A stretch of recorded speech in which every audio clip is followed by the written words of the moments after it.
Christianity wasn't the only up-and-coming religion in the Roman Empire. Another god by the name of Mithras had attracted his own cult following around the 1st century CE, and this lasted a few hundred years until it disappeared by the 5th century. This so-called Cult of Mithras is one of the least understood ancient religions, and unfortunately one of the most misrepresented religions too. Part of the problem is that Mithras has become an unwilling hostage in a battle over the existence of Jesus himself, with some people arguing that both Mithras and Jesus spring from some universal savior god motif, and that both of these guys share certain characteristics, like the claim that they were born on December 25th, that they were born of a virgin, or that they both had... What's that?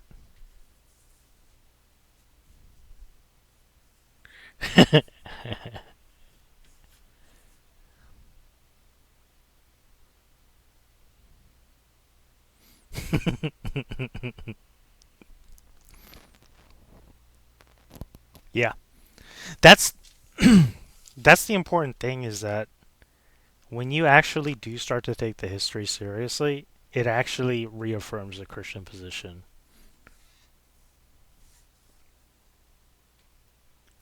had 12 disciples. There's Yeah. the Persian god Mithras, 600 years before Christ, born December 25th, performed miracles, resurrected on the third day, known as the Lamb, the Way, the Truth, the Light, the Savior, Messiah. Stop! The problem is, all of these claims that Bill Maher just cited are actually completely false.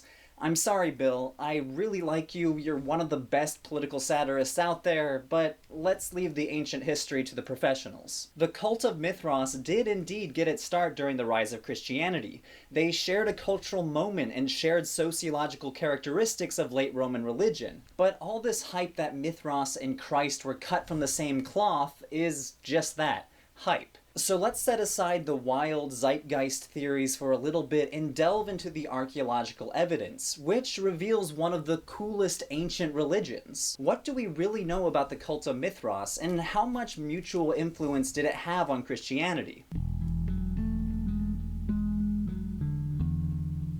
The Cult of Mithras was a religious movement that got its start in Rome around the 1st century CE, centered on the worship of a Romanized Persian god, Mithras, commonly depicted as a man dressed in Persian garb slaying a bull. By the 3rd century, it was widespread across the Roman Empire, from Britain to North Africa to the Black Sea to Syria, but by the 5th century it fizzled out and disappeared. But before I go any further, it's important to say that the Cult of Mithras was a new religious movement under the Roman Empire. This is a little confusing because the god himself, Mithras, is based on an old Indo-Iranian deity by the name Mitra or Mithra, who predates the Cult of Mithras by hundreds of years. The name Mithras is simply the Hellenized form of this god. Evidence from North India and Iran shows that this god Mitra dates at least to the 2nd millennium BCE, and the worship of Mitra stuck around for centuries. By the 5th century BCE, the Persians were worshipping him as the god of the sun, and in the dualistic religion of Zoroastrianism, Mitra was a god of light, waging an eternal war with darkness. The Roman historian Strabo knew this association, reporting that Mitra is the Persians' name for the sun. Because of this association with the old Indo-Iranian deity Mitra, scholars in the early 20th century just assumed that the Cult of Mithras was an old Persian religion transplanted into the Roman Empire by soldiers returning from battles in the Near East. The historian Franz Cumonn was the champion of this position. He was convinced that the Romans directly lifted elements of their theology from Iranian theology, so he studied ancient Zoroastrian texts to try to shed light on the gaps of evidence that we had for the Roman Cult of Mithras. But the problem is, what we know about the Roman cult doesn't have any antecedents in Iranian religion. So scholars today try to downplay this theory that there was a direct line of influence from the East. Manfred Klaus, one of the premier scholars of this field, says it best: no direct continuity, either of a general kind or in specific details, can be demonstrated between the Perso-Hellenistic worship of Mitra and the Roman mysteries of Mithras. The oft-repeated attempts to trace a seamless history of Mithras from the 2nd millennium BC to the 4th century AD simply tell us something quite general about the relative stability, or as it may be, flexibility of religious ideas. We cannot account for Roman Mithras in terms borrowed from Persian Mitra. So yes, initiates of Mithras in the Roman Empire did worship a god inspired by a Persian god, and they did use some Persian words in their worship, but we really are dealing with a Roman religion here, and we should treat it as such. So let's get into the evidence. And here is where it gets a little more tricky. We have 0 writings from people who worshipped Mithras in the Roman Empire. No narratives, no mythologies or origin stories or theologies. No writings of any kind.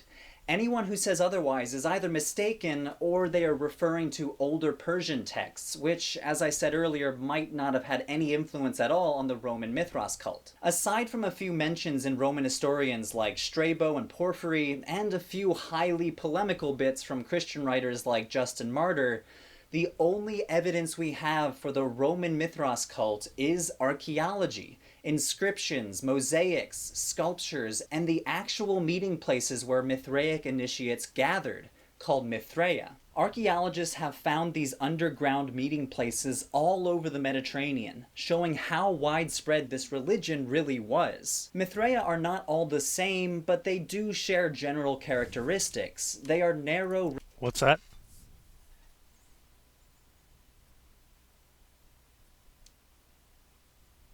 Yep. Rectangular meeting rooms, often built underground with vaulted ceilings.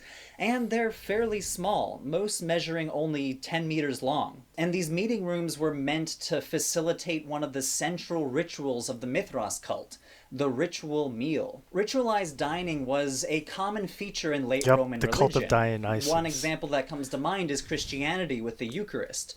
And in fact, some Christian writers thought that the Mithraic meal was a demonic parody of the Christian Eucharist. This famous example from Bosnia depicts Mithraic initiates drinking around a table with a plate of bread. And every Mithraian would have displayed an image of Mithras at the head of the room, which Manfred Klaus interprets as Mithras being the host of the meal. And what is striking about this image is just how universal it was. It's been found all over the Mediterranean without much deviation in style. A scene depicting Mithras slaying a bull, yanking its head up while Mithras turns, looking over his shoulder. He also frequently appears with a snake, a dog, a raven, and a scorpion as he stabs the bull. Now, there is absolutely no...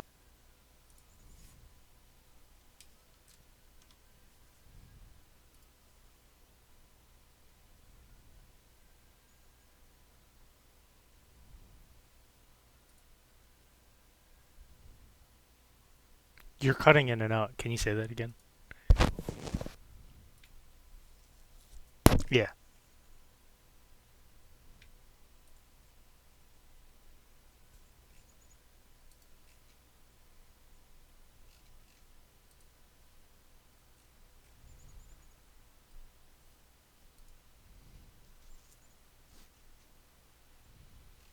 Yeah.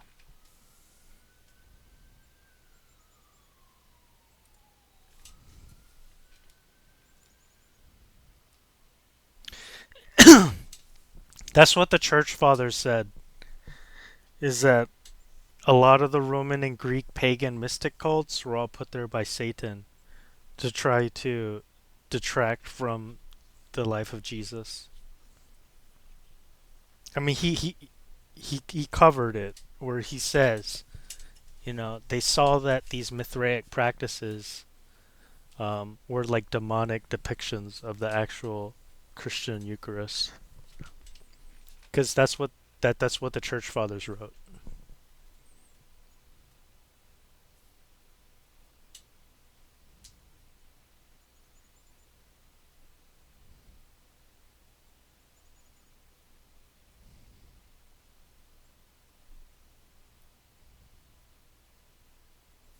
Well, do you remember the Olympic opening ceremony with, where they, yeah, okay.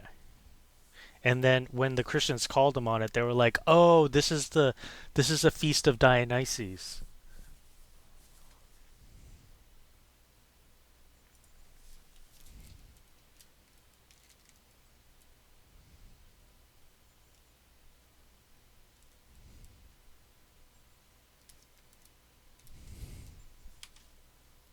No evidence that the Mithraic initiates actually practiced bull slaying, but this must have represented some sort of foundational story in Mithraic mythology. But the long and the short of it is, we just don't know. Remember, we don't have any sort of narratives or mythologies from worshippers of Mithras in the Roman Empire, so we're left trying to piece together the myth from incomplete evidence. Franz Cumont thought it represented some sort of Zoroastrian cosmological myth, but later scholars interpret it as an astrological myth. Astrological interpretations make a lot of sense because a lot of Mithraea have astrological imagery. The Mithraeum of the Seven Spheres in Ostia, for example, portrays zodiac symbols along the benches, and some scholars think initiates considered Mithraea as a microcosm of the universe. But let's turn to the organizational structure of the Cult of Mithras. I've been using the word initiates to describe these people in the most literal sense, because the Mithras cult was an initiation cult, meaning that you had to perform a series of rituals to get into the club. Once you were initiated, you would go through a series of levels or grades. The Christian writer Saint Jerome says that there were 7 grades, which seems to be corroborated by the mosaic floor decorations of a Mithraeum in Ostia near Rome. You start at the bottom rung of the ladder at the raven level, going up through the bridegroom, soldier, lion, Persian, runner of the sun, and father levels. What is interesting though is that only male names appear in the inscription dedicated by worshippers of Mithras. This implies that women were not allowed to join, and it seems to have been really popular within the Roman army. Lots of inscriptions seem to come from military men. Another inscription discovered under the Church of Saint Stefano Rotondo That's why we're in going Rome through was all dedicated this. by 2 guys, one who was the priest of the local military barracks in Rome, and another who was a member of the Equites class, a low-ranking aristocrat. But inscriptions throughout the Roman Empire shows that men from all walks of life would join the cult. We have names from Roman politicians, merchants, and even slaves. But don't go thinking that this was an egalitarian cult. Even though slaves could become initiates, there is no evidence that they rose very far in the ranks. The mid-rank lion seems to be one of the most popular ranks, suggesting that very few people went beyond this. And social superiors like a centurion, for example, wouldn't allow a lowly soldier to be above him in the Mithraic hierarchy. So, even though this grading system was innovative, it really only served to reinforce the highly stratified Roman society. We don't know much else about the rituals that you would have needed to perform to go through the grading system either. These rituals, by and large, were kept secret by Mithraic initiates, and this is one reason why scholars sometimes use the word mystery cult to describe Mithras worship in the Roman Empire. And there were several mystery cults in the Roman Empire, including worshippers of Isis and the cult of Magna Mater. But the term mystery cult shouldn't make you think that the cult of Mithras was somehow hidden from society. In fact, some Mithraea are found in public buildings. There is a large Mithraeum located in the Baths of Caracalla, a public bathhouse in Rome, and another in Crypta Balbi, a large apartment complex in Rome. So if you were a neighbor to the Baths of Caracalla, you probably had some sort of idea what was going on inside of there, and maybe you even knew somebody who attended the ritual meals there. So yes, even though the cult of Mithras was a mystery cult, the secrecy probably only went so far. So now that you hopefully have a basic understanding of the cult of Mithras, what was its relationship with Christianity? Remember, both Christianity and the Mithras cult were thriving sometime in the 1st century CE. But this fact has kind of let people's imaginations run wild, so let's start with dispatching the myths that Bill Maher mentioned earlier in the episode. First of all, the claim that Mithras had a virgin birth just like Jesus. Remember, we have no texts from worshippers of Mithras, so we don't have any sort of narrative or myth like the birth of Jesus in the Gospels of Matthew and Luke. However, what we do have are sculptures depicting Mithras being born from a rock. All of these portray him holding a torch and a dagger. We don't exactly know the myth that corresponds to this rock-born motif, But it's definitely a stretch to say Mithras was born of a virgin, like how the Gospels describe Jesus' birth. I've never really thought of a rock being virginal. Or the idea that Mithras had 12 disciples. Well, Mithras does appear with the zodiac symbols, but it's kind of a stretch to call these disciples. I would sooner say this is evidence that Mithraic initiates thought of Mithras in astrological terms. Others claim that Mithras died on a cross, celebrated a Last Supper, or was visited by Magi. Again, none of these come from any ancient source, and we have no archaeological evidence that backs up these claims. All of these claims come from non-scholarly writers in the 18th and 19th centuries, which have persisted as rumors for decades. A guy named Godfrey Higgins in 1836, for example, claims that Mithras had 12 disciples like Jesus, but provides no sources. The American author T.W. Duane wrote in the late 1800s that Mithras was visited by Magi carrying gold, frankincense, and myrrh. Again, citing absolutely no sources and seemingly pulling these notions out of his own imagination. So to cut to the chase, the claim that Jesus and Mithras are cut from the same mythological cloth are from 18th and 19th century pseudo-historians and have no basis in any ancient source or archaeological evidence. If you don't believe me, I have citations in the descriptions below, and I highly encourage you to go read them for yourself. These 200-year-old rumors continue to persist because no one bothers to check the historical sources. Yep. If you go study the archaeology of the Cult of Mithras, none of these claims hold water. The only one of these claims that's sort of based in reality is the claim that Jesus and Mithras both were thought to have a birthday on December 25th. It's true that the Emperor Aurelian declared December 25th as a holiday for Sol Invictus, the unconquered sun god in the 3rd century. And it's true that some thought of Mithras as a god of the sun, and even referred to him as Invictus. But if anything, this just tells us about how different religious groups in the Roman Empire were fighting over December 25th as an important day, or how Christian authorities tried to appropriate December 25th for their own religion. This doesn't really tell us anything about a shared mythological origin story for Jesus Christ and Mithras. So now that we have those misconceptions out of the way, what do we really know about the relationship between Christianity and the Cult of Mithras? Well, they do share some similarities, which is to be expected. They both started in the Roman Empire and therefore share similar cultural influences that we see in Roman religion, like meeting together in small places to share a ritual meal. Like I said earlier, ritual dining was a common practice among all sorts of Roman cults. So even though Justin Martyr definitely thought the Mithraic initiates were engaging in a demonic parody of the Eucharist, Christians and Mithras worshippers weren't really copying each other. They were just doing what everyone else was doing in the Roman Empire. And there were probably differences. The theological significance of the Eucharist was almost certainly different from the significance of the Mithraic meals. And both religions regularly met with their co-religionists in small buildings. The small Roman garrison town of Dura Europus, for example, had a Christian house church of sorts right down the street from a Mithraeum. But some of the interactions between Christianity and the Cult of Mithras were antagonistic. Like I said, Christian authors like Justin Martyr and Tertullian thought the Cult of Mithras was demonic, and some Christians went so far as to destroy Mithraea. The Mithraeum in the Syrian village of Huarte, for example, has Christian graffiti scratched on the walls, and a Christian church built on top of it. So the theory is that some sort of religious vandalism must have happened shortly before or shortly after the Mithraeum went out of use. Occasionally you'll find Mithraic images that have been defaced, suggesting, again, some sort of vandalism from Christians, such as the Mithraeum under the Church of Santa Prisca in Rome. By the 4th century, more and more Mithraea were abandoned, and fewer new ones were being built. This has been interpreted as the decline of the Cult of Mithras. But why? The scholar and archaeologist of the Cult of Mithras, David Walsh, thinks that there must have been some sort of combination of factors. By the 4th century, Christianity was well on its way to being the dominant religion. Following Emperor Constantine, Christianity gained powerful patrons in the imperial government that Mithras worshippers just couldn't match. Many worshippers of Mithras were probably converted to Christianity. And it's also possible that they suffered some sort of backlash for worshipping a Persian god during a time when the Roman Empire was at war with Persia.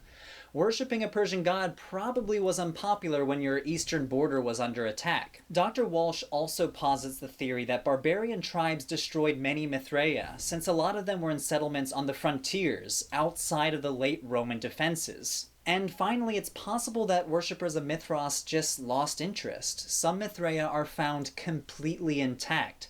No evidence of destruction, people just abandoned the site. So David Walsh concludes that there is no single explanation as to why numerous Mithraea were abandoned during the 4th century. The combined effects of invasions, Christian vandalism, the imperial government starting to favor Christianity, and Mithraic groups losing interest all might have contributed to the religion's decline. But nevertheless, the Cult of Mithras remains one of the most interesting religions in the ancient Mediterranean. If you'd like to learn more, go check out the archaeological evidence for yourself, and if you ever meet somebody with some weird theories about the Mithras cult, send them this video. As always, thanks for watching. The bulk Interesting, right?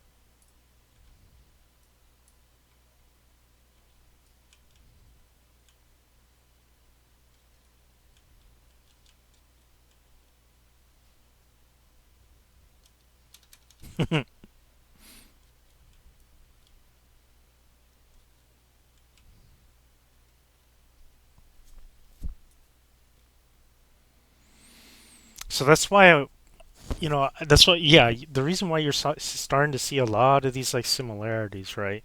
And the more you actually look into the history, like the more Christianity actually starts to stick out.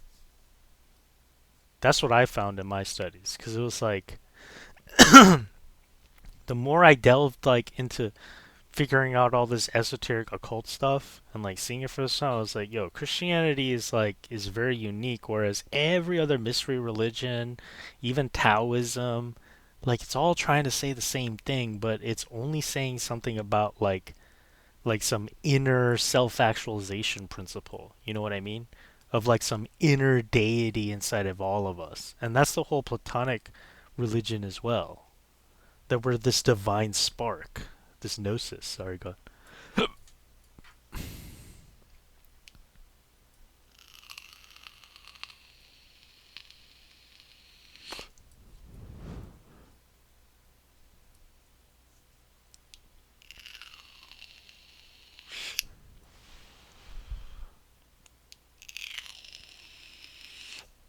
Yep. The self is a lower order, right? You don't have the individual without the community, and you don't have the community without God. That puts everything in a proper order. Or else we're celebrating a personality cult of like the divinity of Caesar. Sorry.